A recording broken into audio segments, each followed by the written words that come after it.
Welcome to the latest Motley Fool Scoreboard. I'm Anand Chokkavelu, and we've got longtime fools, Travis Hoium and Rick Munarriz, giving a 1 to 10 rating to a company that I'm always surprised that Travis likes. It's Garmin, ticker symbol GRMN. First, we'll rate the strength of the business, including factors like industry and competition. A 10 is invincible, a 1 is hopeless. Travis is at a 9, Rick's right behind with an 8.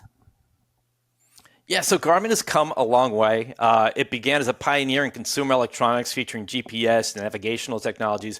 If you were tech savvy and driving 20 to 25 years ago, you probably had a Garmin near the driver's seat. But disruptors get disrupted. And for Garmin, it was one up to when GPS-enabled iPhones and Androids exploded in popularity. Like one of its early devices, when one road closes, it finds a new one. Recalculating. These days, just 10% of its revenue comes from the automotive market. Outdoor accounts for 31% of its sales mix, with fitness next at 28%. Marine and aviation are the next two sales mix categories. A very varied company right now.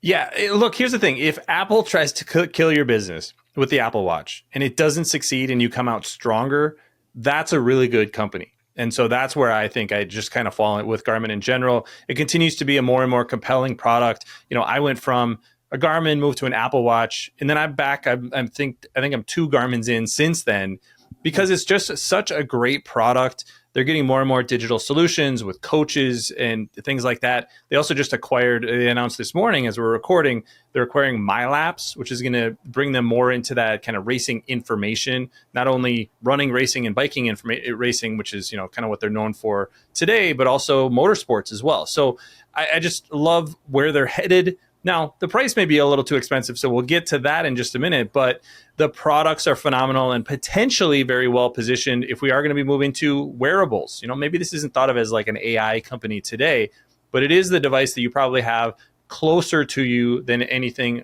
other than like a smartphone. So could be really well positioned even for the next 10 or 20 years. My big takeaway is Travis is the guy who left the Apple ecosystem. We've been looking for you. For management, I'm not out, but just that one device. I can't. The Apple Watch just didn't work for me. For management, a 10 is Warren Buffett, a 1 is Homer Simpson. Travis is at a 7. Rick, you're at an 8. Yeah, so Executive Chairman Dr. Min Kao is co-founded Garmin in 1989. He's still leader in the boardroom. Clifton Pemble joined the company that same year as one of its first software engineers. He eventually replaced Kao as CEO 12 years ago. 90% of the employees surveyed on Glassdoor approve of the job that Pemble is doing. The other members of the executive team have been there at least a decade, so it's a testament to Garmin keeping its A-team happy and engaged. Yeah, and I had to go just a little bit lower at a 7, and I'm just partially saying that I want more vision here. I want, you know, a little bit more cutting edge from Garmin. This is the device that we're wearing all the time. It's collecting information all the time. This could be a hub for healthcare, for information. As I look at, you know, what do I want for my next watch, even looking at watches for my kids, so you can do things like, you know, where are they right now? Can I have a little communication with them? Garmin is a good option. It's just not a no-brainer option. So I want to have a little bit more vision in sort of those next generation products. I don't quite see that yet. They could get there, but that's why I didn't go too high for leadership. For financials, a 10 is a fortress, a 1 is yikes. Travis is at an 8. Rick, you're at a 7. Yeah, so Garmin stumbled for a couple years after peaking in 2008, but it's been navigating north lately. Revenue has risen in 8 of the last 9 years, more than doubling in the process. This isn't just a top-line growth story. Net margin has clocked in above 20% every year since 2018. Yeah, a lot to like about their results. I wonder how much more they can push on things like prices. If you have searched for a Garmin watch recently, pretty easy to spend over $1,000 on a Garmin watch if you want all the latest and greatest features. So there is going to be a limit there. Even just 5 or 6 years ago, you could get one of those Phoenix watches for $500. Now you're spending probably about double that. So that's going to drive a lot of their recent revenue growth. But, you know, they have won against seemingly better technology companies, you know, kind of like the big tech companies. So I think they're doing pretty well. And I like the margin trends as well, like Rick said. Travis, let's talk valuation. How well will Garmin stock do over the next 5 years, and how safe is it?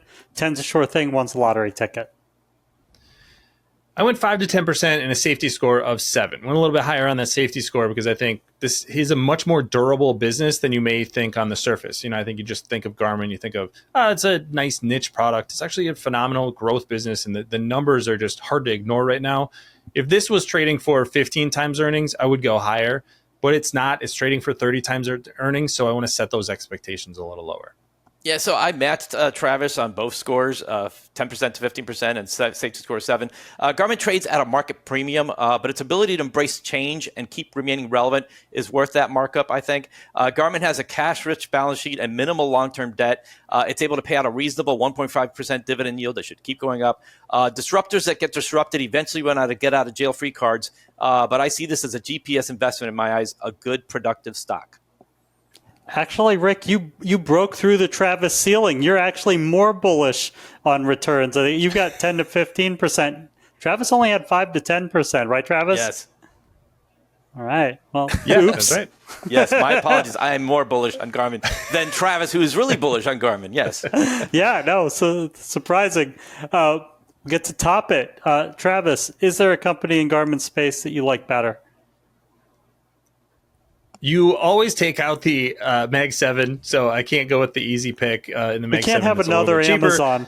So in this space, I'm going to say no. I think this is the leader. It is expensive, so it isn't a no-brainer stock. But if you look at things like wearables, it is profitable. We actually know what the business model is. You have a lot fewer questions than you might with a lot of other competitors. So it's the top stock, I think, in this area.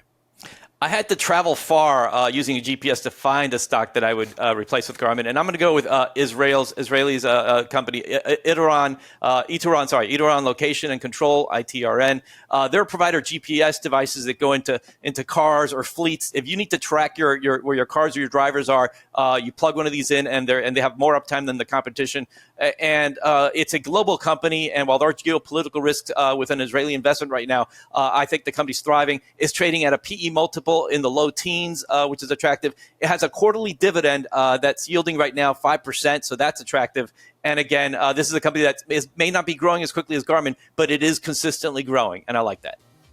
Thank you to both Rick and to Travis. They've given Garmin a strong overall score of 7.4 out of 10. That's down a little from last summer when it got an 8.3, and I had to buy it, but it's still in the same ballpark. And the stock is up nicely since then. Look out for a new scoreboard every market day at 7 p.m. Eastern. Next up is UFP Industries. Till then, Fool on.